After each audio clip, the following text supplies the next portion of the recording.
Welcome back to Shine In and Out, the space where science meets soul. I'm your host, Sammy Stoltz, and today I'm joined by Sarah Thornhill. She's the founder of Pranatova and the creator of the Breath Worth method. Sarah is a healer, a guide, and a woman who turned her own journey through trauma, sobriety, and spiritual awakening into a path of liberation for others. She helps people move from people-pleasing and panic into freedom, clarity, and authentic self-expression. In this conversation, we dive into the itty-bitty shitty committee, as she lovingly calls it, and how anxiety and panic can actually prime us for enlightenment, and why meditation and breathwork are not about perfection, but returning to your power. If you've ever struggled with people-pleasing, anxiety, or the fear of sitting with yourself and your thoughts, this episode will meet you exactly where you are. Let's jump right in. Okay. All right, Sarah, welcome. So glad to have you here. Thank you so much for having me. Of course, my pleasure.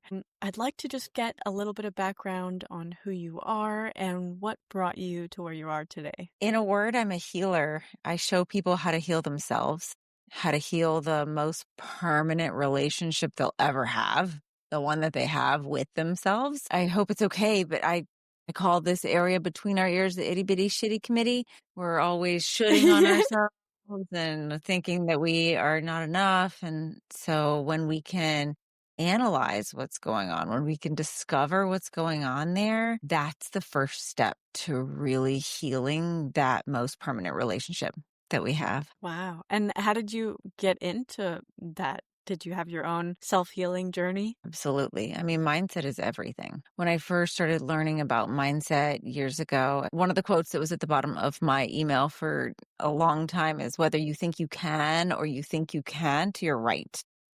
Yes. And, we get to discover what makes us tick just by watching and listening. And the clients that I work with are so interested in self-improvement. They're high achievers. They're successful. They're at least ambitious. And yet sometimes they're not really willing to discover what's going on.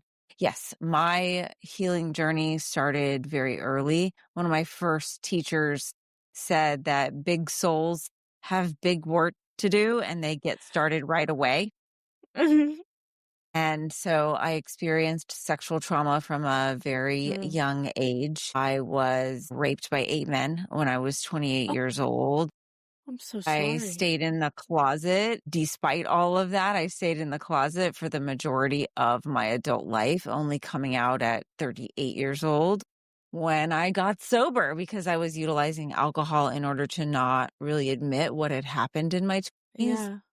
So my healing journey began very, very early. I grew up in a very strict home where I was not allowed to watch TV or date, or it was strict Southern Baptist. And so the religious trauma's there, like trauma with a big T, trauma with a little t, all of it. And I am so grateful. I am so grateful for all of those hard experiences because it has made me a badass. It has made me into a really compassionate, good listener that's also focused on solutions. I thought about becoming a therapist. I studied psychology and I really wanted to actually help people move forward instead of constantly looking back and talking about the past, because I know about the neuroscience that the reticular activating system in the brain is going to show you more of what you don't want if you're focusing on what you don't want. So although I led with some trauma stories, I don't focus on that. I focus on the healing. I focus on the liberation, the freedom, the choice that we have in every single moment as to how we hold a certain situation. That is beautiful. I love how you frame everything. And I think it adds more depth to everything that you're going to say going forward, because I'm sure there are people that have had big T trauma and think maybe she didn't have those experiences and it was easy for her. But no, it was not easy. And you got here and you're glad to be here. And I think that's more beautiful in the end. Yeah, they say smooth seas do not make for strong sailors, right? When we work out, we're literally like ripping our muscles open in order to feed them the right things so that, and that's the difference. Like trauma, stress, anxiety, it doesn't matter what it is. It's not what happens, it's our response to what happens. So if we rip a muscle open and then don't eat or don't rest, we're not going to be able to grow the muscles. So it's all about applying the right tools at the right time, giving ourselves the hydration and the protein, if you will, if you'll follow my Yeah, I analogy, love it. and grow the muscles so that we can actually step into that highest version of self. It's really an identity. So often women come to me, men too, with an identity crisis. They realize that even though they've been successful and they've achieved all these degrees and they're making all this money, they're just not happy. They're not fulfilled.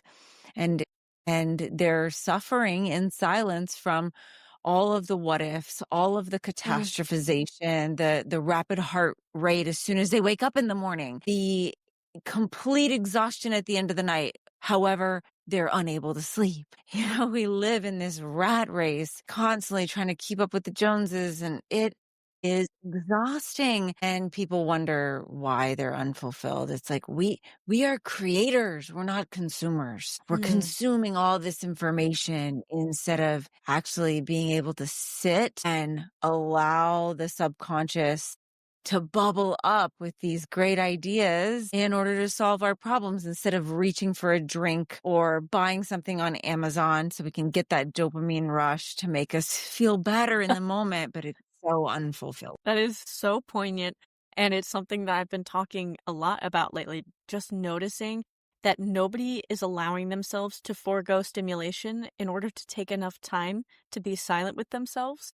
And how could you Yeah. know yourself if you don't do that? How could you know what you want? How could you grow? How could you actually take enough time to see that there's something going on with you that needs fixing? So I love that. I love that. Very, very strong message. I hope that comes across. Sammy, I feel like we're going to be good friends. I tell my little 8-year-old all the time. She's like, I'm bored. I'm like, good. That's Yeah. when you $1 million idea.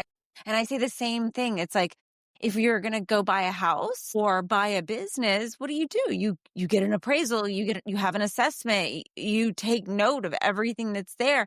And for people that are so obsessed with self-improvement, you've got to know what's there.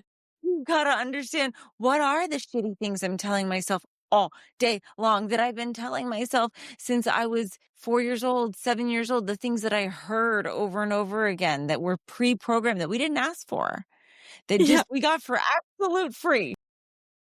Yeah. So that brought up a question for me. In the way that we have those toxic thoughts toward ourselves, the people that are the overachievers, and I mean, I spent so long just observing my thoughts and being so serious about shifting them and, changing my perspectives and everything.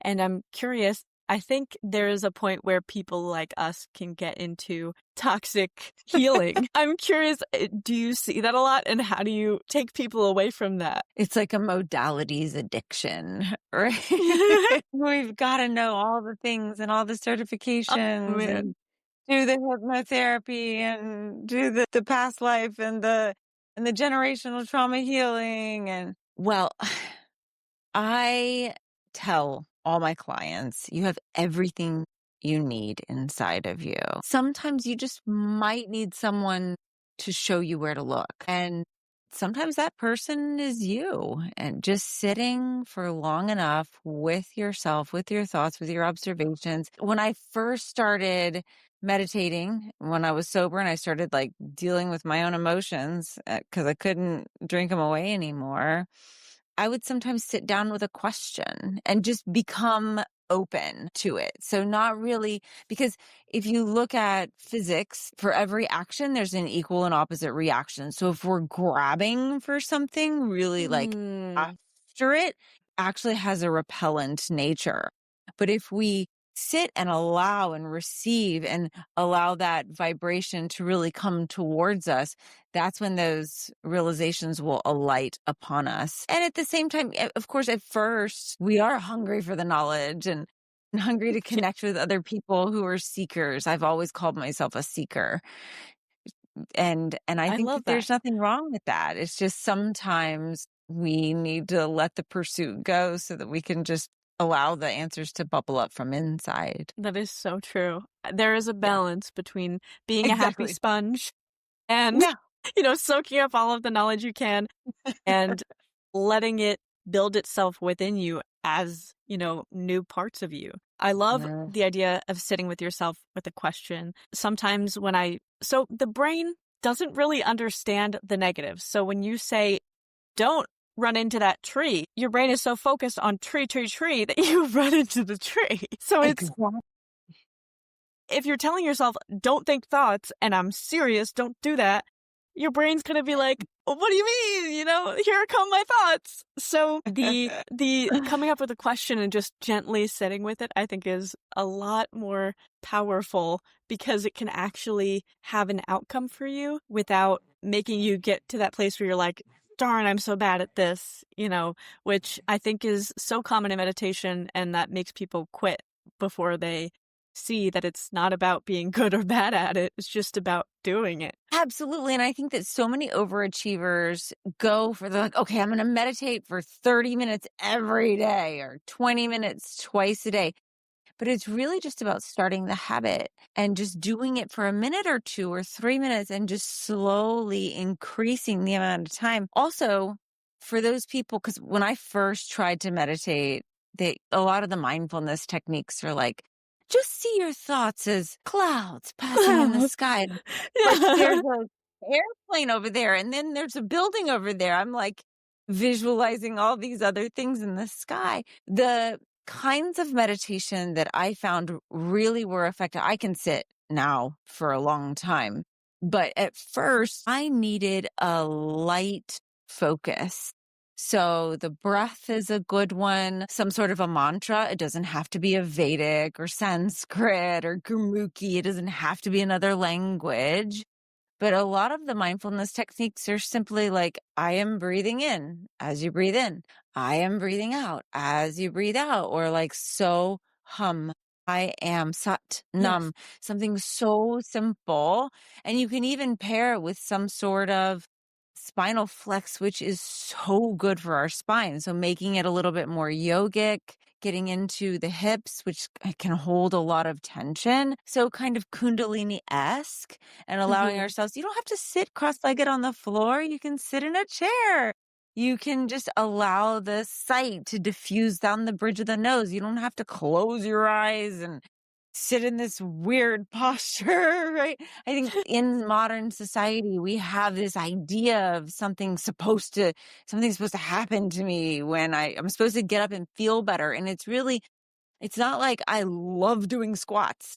No, I like how my legs after I do squats regularly. Hmm. It's not about the meditation itself. It's about the effect that it has in your life. It's Yeah. about the fact that you've let the muscles in your face relax. And I like that having good quad muscles actually correlates to living longer. So it's just, you're Right. right. But you start to miss it if you don't do it. And Mhm. you develop that different relationship with it that even if maybe you're not excited, it's like a breath of fresh air to go into that practice. I love the physical stuff too, because sometimes I'll just go for a walk and I'll just be super mindful of like every step that I take of feeling the ground under that foot. And that's Mm, a mindfulness practice too. You can do it. I mean, I took mhm. the bus from work today and I'm sitting on the bus and I was like, all right, I guess I'll meditate. So I was just focusing on my breath and it was bumpy as heck. It was hilarious. And I was like, Yeah, well, this is as good a chance as any to focus on that breath. absolutely. Yeah. Absolutely. I have meditated in some weird places, like in the sky, on a plane, in Oh, yeah. an airport, as a passenger, while somebody else is driving. It's actually a great time to just there's a practice that we can do with eyes open even, but it does intensify it with eyes closed, especially if we're on a screen with somebody or in a room sharing literal physical space. We can feel, well, maybe not everyone immediately, but we can eventually feel the amount of attention. Like, if you're sitting there working and your partner's walking around the house, are you following them with your attention, with your energy? Or have you drawn all your energy in toward yourself? And we can do that in a yoga class or a dance class or a Zumba class or anything like that to where we can actually monitor, all right, am I pulling my energy in or am I reaching out for this Mm. person and connecting with them? And sometimes we need a little bit of both. We need to connect. And then other times we really want to contain our energy and not have it even across the screens like we are now. A lot of times we can Yeah. just really feel that energy palpably. Yeah, I actually have noticed that a lot when I start working. In the beginning, if there's music or distraction, like I'm everywhere. But as I get into it, I'm in that flow state of like ideas and I'm Mm. typing away. I am, I don't even notice that I've had to pee for 5 hours. It's Yeah. crazy. So something came up for me in that when you were talking about other people's energy and yours following theirs. I, as an empath, struggle with not latching onto other people's energies and feeling them as my own. Their emotions, Mm. their tension, all of those things. So I guess with that idea of being able to go back to yourself, I've never thought of it that way, that I could just focus more on my inner self instead of trying to tell myself, no, don't take on their emotions, because that's what my brain doesn't understand not to do. Right. It's that question of, is this mine? Yes. Am I picking up on something in their field, right? In their quantum field, or is this something that actually exists within me? And our brain tries to interpret what it is that's happening physiologically. Oh, my heart's beating fast. I must be anxious about this thing, when it could be stored trauma. It could be Mm. something that came up in our subconscious awareness that we're not consciously aware of. And that is causing a rapid heartbeat or rapid breathing. And we're actually not, we're trying to label it, trying to assign it, trying to make a Mhm. story about it, and not really aware of what's going on at a deeper level. That's so true.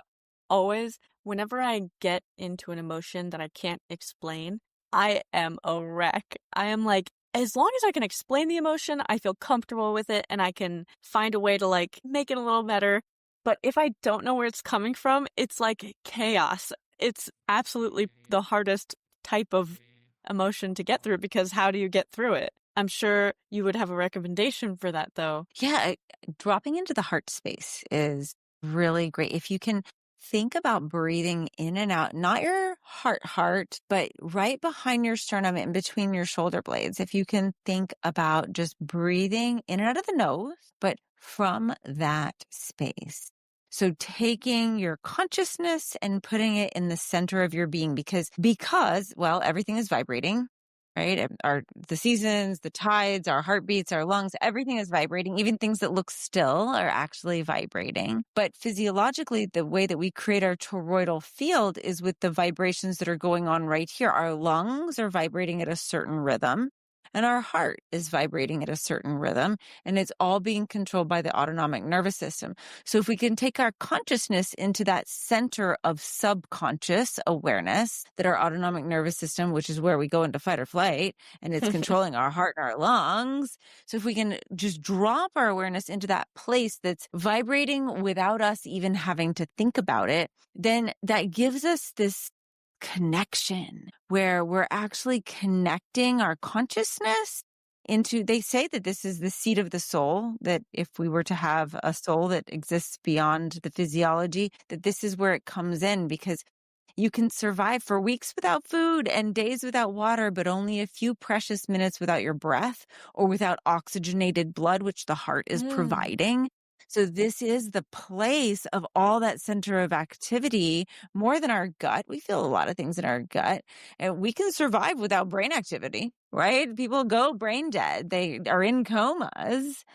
Yeah. But this is where we're really sustaining life. And so when we drop our consciousness into that and really get out of the spiraling thoughts, the catastrophization, the what ifs, they're going to think this about me. I'm going to feel a certain way. Something's going to happen based off of some trauma in the past. That's when we're giving away our power to something outside of ourselves.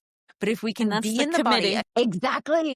Yeah, I always say there's 3 levels of resilience: body, breath, mind, in that order: body, breath, mind, because the Hmm. body was developed first before we ever took a breath. Most people Hmm. don't know, but it actually took us 3 to 5 weeks to learn how to breathe from our primary caregivers who were stressed because they have a new baby in the world. And it takes about 8 years, 7 to 8 years for our subconscious mind to develop. So the body is where we go first. The breath is step 2. And then watch the mind with curiosity and really question it, because that mind was formulated before we ever had a prefrontal cortex. We were given all of those questions and money doesn't grow on trees.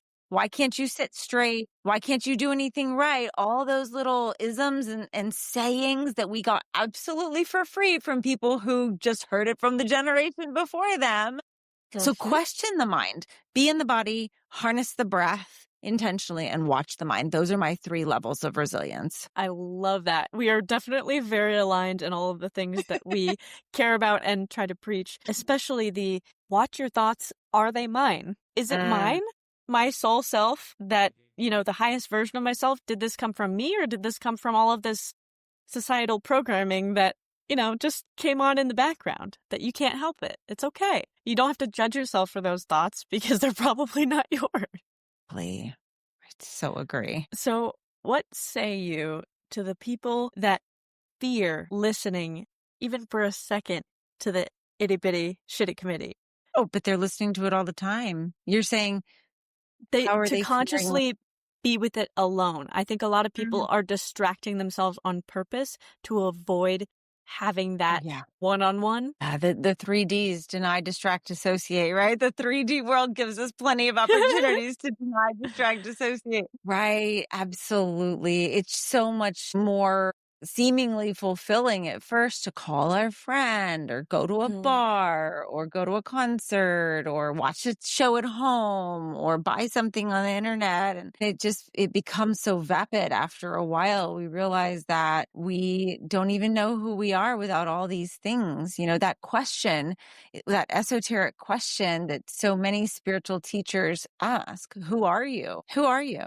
Who am I? Because right now I'm a mom, but I wasn't always. mhm, I I'm a woman, but I was a girl at one point. I was a baby. So who am I? And that question of existence really, I mean, I am consciousness. I am that I am. And when we get to those elevated states in meditation, when we aren't a body anymore, and when we realize, gosh, I don't think I'm thinking. And then we're like, wait a second, I just had a thought. I'm thinking about the fact that I'm not thinking.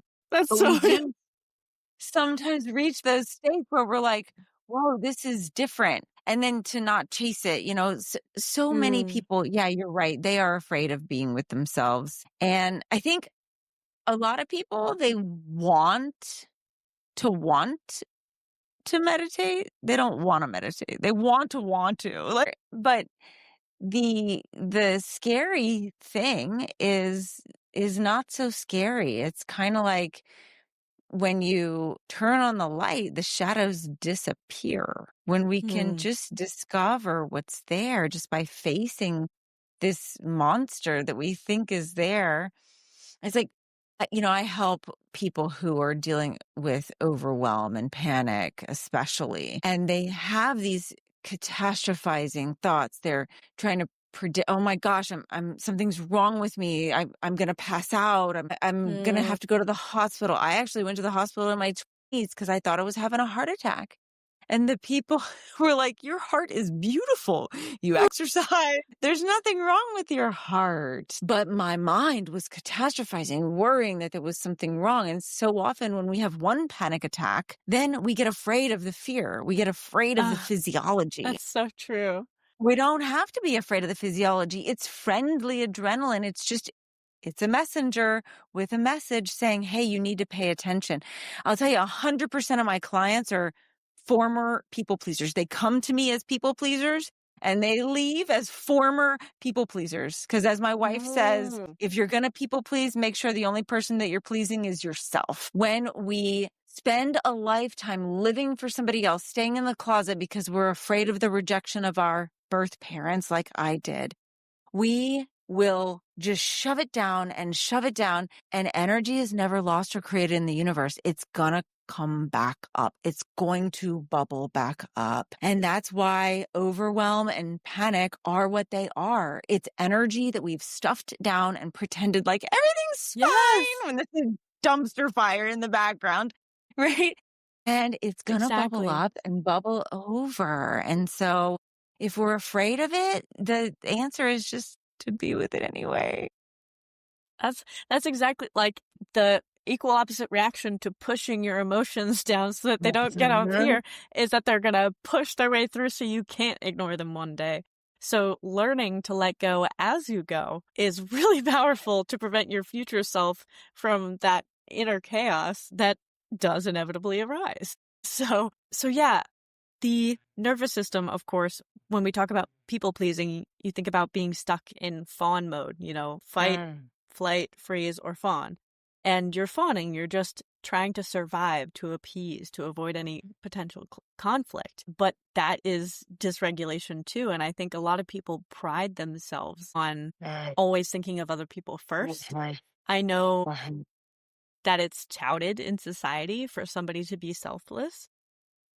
So what mind shifts do you apply for your clients so that they are able to give up that part of themselves that they needed to survive as they did? Yeah, it's all about control, right? We, as people pleasers, are trying to do something or not do something in a chess play. Like, if I do or don't do this, then that person will do or don't do this. And it's a lot of predicting the future, hoping that this is how it's going to turn out, fearing some sort of a judgment or a reaction or that, and trying to understand how somebody else's data is going to affect you. And it is all about control and about trauma and trying to make sure that everybody else is okay, because if everybody else is okay, then I'll be okay. And so I teach clients all the time that there's two things you can control: your thoughts and your actions. That's it. That sounds simple. And of course, people are like, well, yeah, I know that. But are they really? Of course, like, we have children, we have pets. We feel like we can control a car, we can control our day, we can plan and make reservations, all these things that we can control. But controlling other people's perceptions is such a big energy waste. Controlling other people's is so unpredictable. And if it doesn't go in the way that we think that it should have gone, according to our carefully calculated, maybe sometimes quickly calculated, like, well, what is it that I'm trying to, it's like, I had a client one time who said he and his partner were like, okay, well, do you want to go to this restaurant or that restaurant? And then they'll end up somewhere and realize that neither one of them actually wanted to leave the house in the first place because they were both pleasing. Well, I want to go to this. Do you want to go to this one? Do you want to order in? And they were just constantly second guessing, and they were lovers and partners for years. And we're just trying to anticipate, what are they trying to say? And instead of just being able to speak plainly about what they want and need. And so often our clients just don't even know what they need. They think that they need affection. They think that they need things. They think that they need accomplishment. And really, there's a deeper need, a deeper fear, a deeper disempowering belief that somebody else put there that they're trying to mitigate for with all these quote unquote needs. We don't need to tell somebody off. We don't need to, storm out of the room as some people do. That's not the need. The need is for the tenderness, the care, the compassion, the really listening to understand instead of to respond. That's It's what most people really need. They just want to be seen and heard and felt like, wow, I can say what I want to say and it's okay. I can be validated. That's beautiful. Yeah, I think the idea of hurt people is so real. And if you find yourself wanting to lash out and say something hurtful, you'll realize that it's just because you're hurt and Yeah. you don't want somebody you love to be hurt. So you can kind of slow down the process instead of what you think has to be an automatic, everything that you've seen in the movies, how fights escalate, everything that your parents did as you grew up, everything Yeah. that your exes have done to introduce you to the world of disagreements. It's amazing when you're able to step back from the emotion and the reaction and you can just move forward more consciously. Yes, intentional conscious living. Most experts agree that there are a certain number of core emotions: anger, sadness, fear, or some people say desire, sexual desire is a core emotion. Some people say surprise is a core emotion. But basically, anger, sadness, fear, and of course, joy, happiness. We know what that one is. But there's three that are ugly: anger, sadness, and fear. And then, of course, we know what that elated, joyful feeling is. But really, anger tends to be a secondary emotion. It's covering up sadness Oh, or yeah. fear most of the time, because anger makes us feel like I can do something, I can tell them off, I can throw a pillow. But if you lift It's up fight. anger, yeah, there's usually some fear or some sadness underneath it, or some combination, some grief underneath there. That anger is just making us feel more powerful, but it's really fear and sadness, doesn't make us feel powerful. Whereas anger, we feel like we've got some more control. But yeah, there's always something really scary underneath. That is something that I have sat and thought about extensively. And I've kind of realized that there are only really two categories, and it's love and fear. If you can come from a Yeah. place of unconditional love, everything from that category goes into that. But everything Yeah. else, even the, what do we call it? The societal version of love that isn't necessarily unconditional and is, you're supposed to Right. serve me, all of that stuff. It's in the fear category and people think it's love. And that's like, I completely agree. yeah. Yeah. So anger, fear, sadness, it's all some type of fear. If you're sad, it's because you're fearful that you're unliked or you're fearful. It's Mhm. looking for that reframe and then Yeah. realizing that everybody is either wishing that they were loved and understood or wishing that they weren't fearful. And you can always have compassion for somebody who's fearful. If they're angry, Mhm. maybe you feel triggered and you want to get angry back. But if you realize that it's fear or their inner child underneath that, and they're just trying to find a way to protect and project themselves, it's impossible to be mad back, at least in my experience. That's really beautiful. I love that. I love that interpretation. I've heard some version of that, but the real application that you have there is really a magical formula. Thank you. Yeah, but I still watch people in the same situation as I am, facing the same person, and I'm doing what I do, just wanting to give them love, and the other people are like clamming up, being bothered by it. And so the whole point of this podcast and, everything that I do is to teach people that they don't have to suffer.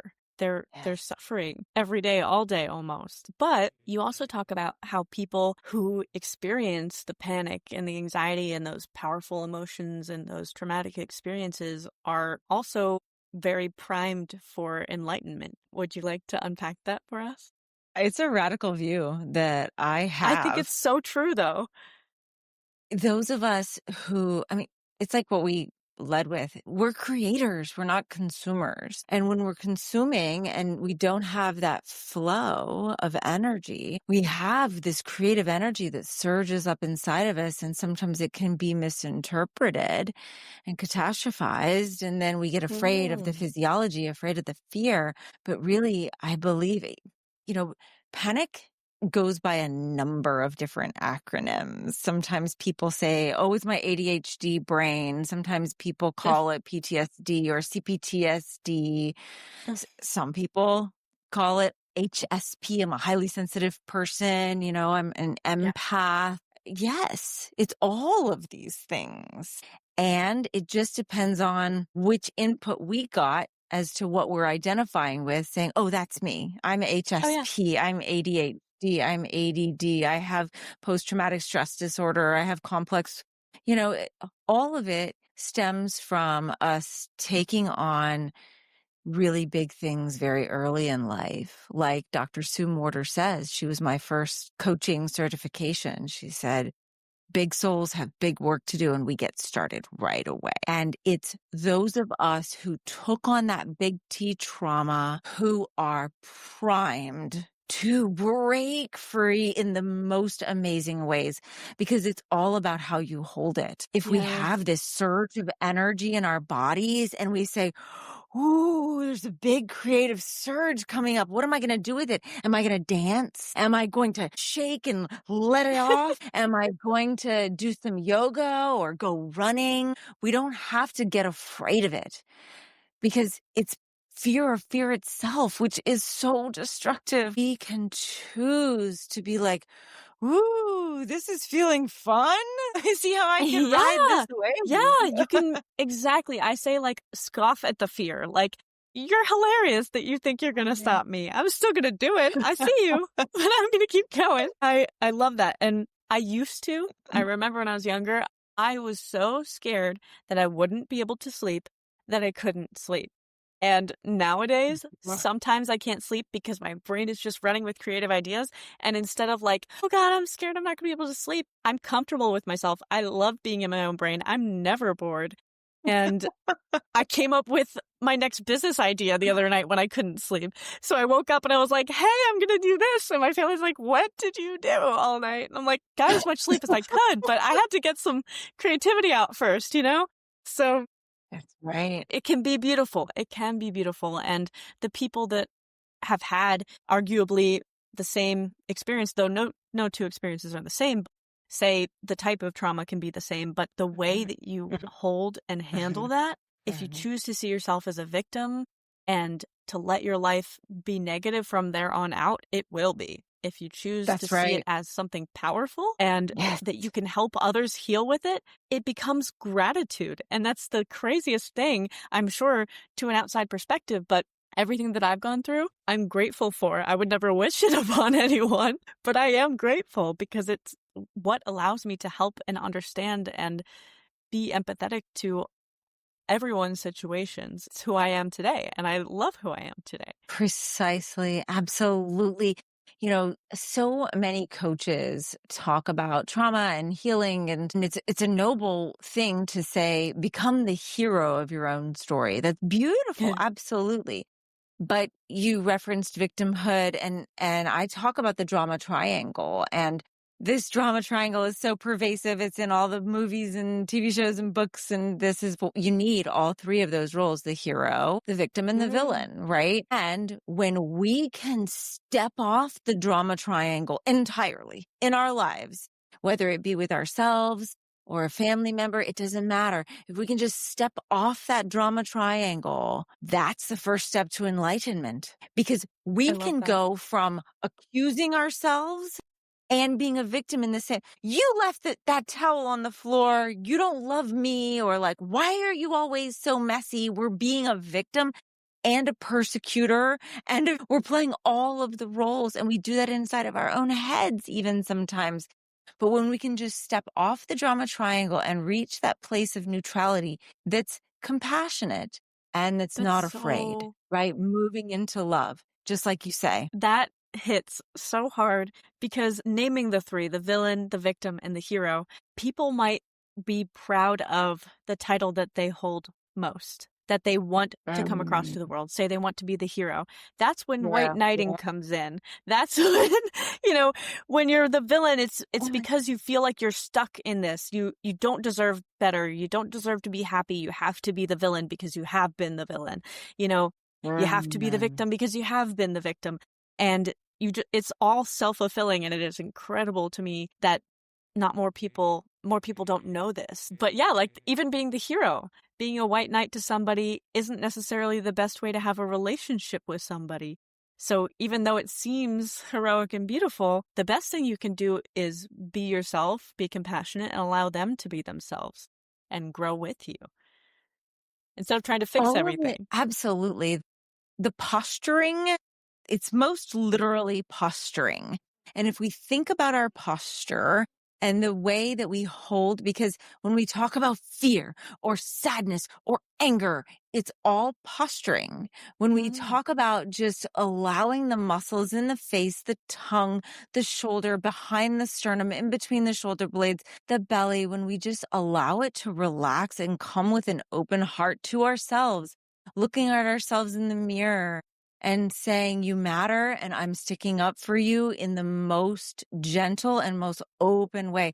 When there's somebody in the office or in the family who continues to try to be a bully or a persecutor, instead of trying to rush in and be the hero or play that victim role, if we can just allow the posturing to drop, which is what happens during meditation. Mm. When we allow all that to fall away and just drip away, we're left with consciousness, with that intentionality that you talked about. And intentional living is my jam. I'm all about bringing consciousness to what is unconscious, to what is subconscious, to all that programming that we got for free and that we get to look at and discover and just come with an open heart with so much compassion and love and recognize that this is our opportunity to just stand open-hearted and stop the posturing. Yeah. Yeah. And it's never a matter of, oh, I can't believe I lived that way for so long and beating yourself up about it again. It's, wow, how crazy that there's another entire other way to live. And how lucky am I to have found it? You know, people get stuck their entire Yep. lives. And it's so sad to me that it's just stuck in the suffering. That's what it is. Stuck in But yeah. And you talk about your breathworth method. Could you explain that a little more? Also, wait, really quick, the name of your business, Pranatava, Pranatoma. is that, Yeah, the what is beautiful it? breath. Beautiful breath. Okay. Basically, Okay. yeah, prana is your life force. It's beautiful life, beautiful breath. And tova is Hebrew for Yeah. good. It's what you use for like Shana Tova. Yes, that's what came to my mind. And I Are was you like, Jewish? yeah. Yeah, I was like, Happy New Year? Like, what element of that is, so it's a beautiful, beautiful new year, beautiful breath, beautiful life energy. Mary, That it's is kind of like awesome. Mary or happy or good tidings. Yeah. And it sounds And great our too, because breath, it's already ringing in my head as Shanata. right? That's awesome. I love I'm that. I'm Jewish, heavy on the Yes. ish. Yeah. And yes, this beautiful breath that we have is what we're so not conscious of. So when we can bring that conscious awareness to this beauty of life, to this life-giving resource that we have that's literally vibrating here, that's oxygenating every cell, bringing consciousness, bringing good tidings, merry goodness to our breath is the foundation of my company. And the breath worth method is infused into everything that I teach, because a lot of times clients will say, I'm not suicidal. I just don't really want to be here. And the fact that we have breath in our lungs makes us worthy of that breath. It is our life force. Our prana is our life force energy. And if we have breath in our lungs, we're here to do some work. We're here to affect life. And so we want to make every breath worth it. So every single little technique and tool and technology that I have, a lot of signature breaths that we do, as well as my events for after my clients graduate from Pranatova, when they are completely panic free and can say like, I know beyond a shadow of a doubt, I will never have another panic attack again. When they can say that, then they can come to my breathworth sessions. Now, these are intense and intended to actually release trauma from the inside out. Wow. They are exclusive events that are mostly here in Tampa, but we are making big plans to take them on the road and overseas. Wow. And so, That's yeah, this is amazing. It's So my life's it work. must be a very vulnerable room It full is. of people. You have to be ready to cry, let Mhm. it out, do what you need to do because Yes. you're here to heal. Everyone's there Scream, to heal. cry, shake. Yes, That's exactly. beautiful. That And is then there's so beautiful. sharing. It's optional afterwards. It's a 3-hour event, and then if you wanna stay for free coaching, basically, then you can stay and share with community about what you saw. Or I mean, people go to outer space, they get visited by deceased people, they see future children. They have incredible Wow. experiences because we're breathing heavily, mostly in and out of the nose, but we do incorporate some mouth breathing. I like to keep everybody safe. And then we are holding the breath. We're doing breath retention. And it's during the holds that the body is releasing stem cells. The Hmm. ancients used breath retention to create the samadhi experience to where we can change aspects of our consciousness. In these breath holds, I'm inserting intentionally phraseology and helping to coach them into a new space, to step into a new identity, to upgrade themselves, to step into, like Sarah 8.0, Sammy 9.3. We're stepping into that upgraded identity to where we can really expand when we want to contract. That to me is the definition of enlightenment, because everything on earth is expanding and contracting, except the universe itself. The universe is Hmm. only expanding. So when we can expand, when we want to contract, I'm not saying it's easy, but it's simple. When we can choose to find this energy and be like, oh, I'm going to dance with this. That's expanding when we want to contract. And that is the definition of enlightenment. I couldn't agree more. The moment that I realized that all of my most beautiful growth comes from my greatest discomforts was the moment I Yes. went after all of my discomforts and followed them and pursued them and went to see where they took me. And here I am today, and here I will be tomorrow, continuing Yep. to make myself Yep. uncomfortable and allow myself to expand Mhm. from it instead of contract back because of fear. I actually read a quote today. It was, "Fear is temporary, regret is forever." And I live That's my life. right. I I read have the I same have a one. theory. Yeah, I have a theory called path of least regret. And I'm Oh, living that's it now beautiful. because I don't want to regret not living it. And so, yeah, absolutely. I love that. That sounds like such a powerful thing. And it makes sense that it's more closed off to lay people that aren't ready, maybe haven't done the work yet. Yeah, absolutely.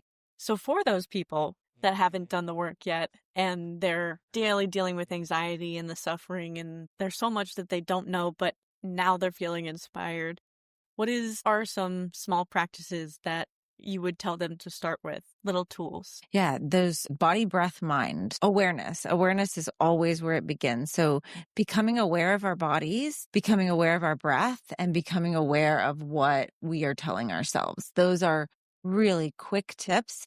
And then to get out of panic fast, my first tip that I'll give anyone is humming is a magical practice. So breathing into the nose and breathing out of the nose with a hum is going to do a lot of different things. First of all, the nose is much more efficient at breathing. It is filtering the air, warming the air, humidifying the air. And it actually, when we breathe out of the mouth, we're letting go of more carbon dioxide. And so it changes the oxygen and carbon dioxide differential. And then we're not able to absorb as much oxygen. We're taking in the same amount of oxygen. It's just that we need the carbon dioxide in order to decouple the hemoglobin from the blood. Sorry for the nerding out. No, please, But I love it. This is basically, what I do all day. and then when we hum, it increases the nitric oxide. So nasal breathing increases nitric oxide, period. But the humming itself increases nitric oxide 14 to 30 times the amount that just nasal breathing does. So it's also going to extend the exhale, which is going to activate your parasympathetic nervous system. Yes. So just Yes. inhaling into the nose, exhaling out of the nose with a long hum, magical. Not only that, Sarah, but And it not just stimulates once. your vagus nerve, which Of takes course. you out of that fight or flight. It's like the fastest tool. I sometimes will be driving to work and the entire Same. time just inhaling and humming out. And it is wonderful. You show up Yeah, ready to tackle the day, full peace. And it's I love that you explained the true. science. That's literally what we're all about here, science and soul. I hope we stay connected, and I really appreciate you coming on today. It was so wonderful meeting you. Oh, Sammy, you're such a delight. Did a little research before I signed up and I was like, I love this woman. I told my wife, I'm like, she's so amazing. I feel so connected to her. She's got such amazing energy. I immediately filled out your form. I was like, she's asking real questions and you're on a quest, which I absolutely admire. And I feel a kindred spirit with you there. That's beautiful. I'm so glad. Like we were talking about, you never know how you come across to people, and there's no point in, trying to control that. But I can only hope Right. that I come across as authentic and I help people truly change their lives. So thank you for being a part of my journey. And I would love to have you back already. I already know we have more to talk about, more science to spill, more, especially about parenting. I think I have a lot of curiosities personally. So yeah, I'm sure we'll be able to jump back in someday soon. You bet. When I release my book, I'll give you a little. I'm so excited. Yes, absolutely. Please do. Fantastic. All I'd right. love to talk to you about anything and everything. Thank you so much, Sammy. Thank you. Take care. Thank you so much, Sarah. You reminded us that panic isn't a punishment. It's energy asking to be transformed. And people pleasing, that is not our destiny. That's conditioning. The truth is, you are worthy of your own breath, your own presence, your own peace. If this conversation resonated with you, connect with Sarah and her work at Pranatava, and everything will be in the show notes. As always, thank you for being a part of this journey with me here on Shine In and Out. If you loved this episode, please leave a review, share it with someone who needs it, and give us a like. 5 stars, if you will. And remember, science and soul are always on your side. Keep shining.